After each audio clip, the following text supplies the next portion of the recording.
அந்த இடத்துல இருந்து அந்த ஹோட்டலில் சாப்பிட்றதுக்காக நிறுத்துவாங்க, பரோட்டாலாம் விற்குவாங்க.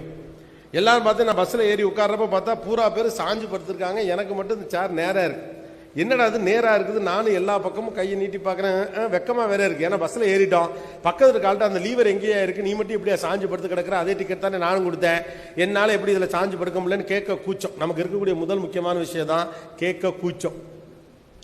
எல்லாம் பண்ணி பூரா பேரும் தூங்கிட்டான். விக்கிரவாண்டி வர்றதுக்கே 4-5 மணி நேரம் ஆகிப்போச்சு. 5-6 அப்போலாம் அவ்வளோ நேரம் ஆகும். 5:30 மணி நேரம் ஆகிப்போச்சு. எல்லாம் விக்கிரவாண்டி வந்தவொடனே சாப்பிட்றவங்களாம் சாப்பிடுங்க, பாத்ரூம் போகிறவங்களாம் போங்கன்னு எழுப்பி விட்டாங்க. அப்போ தான் பார்த்தேன், பக்கத்தில் இருக்க ஒரு சைடில் ஒரு கம்பி இருந்துச்சு, அதை பிடிச்சி இழுத்தாரு, சீட்டு நிமிந்துச்சு. அந்த ஆள் சீட்டை நிமித்திக்கிட்டு எந்திரிச்சாரு. நான் சீட்டை இழுத்துக்கிட்டு சாஞ்சு படுத்தேன். 5:30 மணி நேரம் ஆச்சு. அந்த லீவர் எங்கன்னு கேட்டிருந்தா எப்பயோ நான் தூங்கி இருக்கலாம். நம்ம வாழ்க்கையில் மொதல் விஷயம், ஒரு விஷயம் கேட்கணும்னு நினச்சிங்கன்னா எதுக்கும் தயங்காதீங்க. எவன் தப்பா நினைப்பான்னு யோசிக்காதீங்க. நம்முடைய தேவை நமக்கு முக்கியம். பயப்படாமல் கேளுங்கள். தப்பானாலும் பரவாயில்ல, கேளுங்க. கேட்டுருங்க.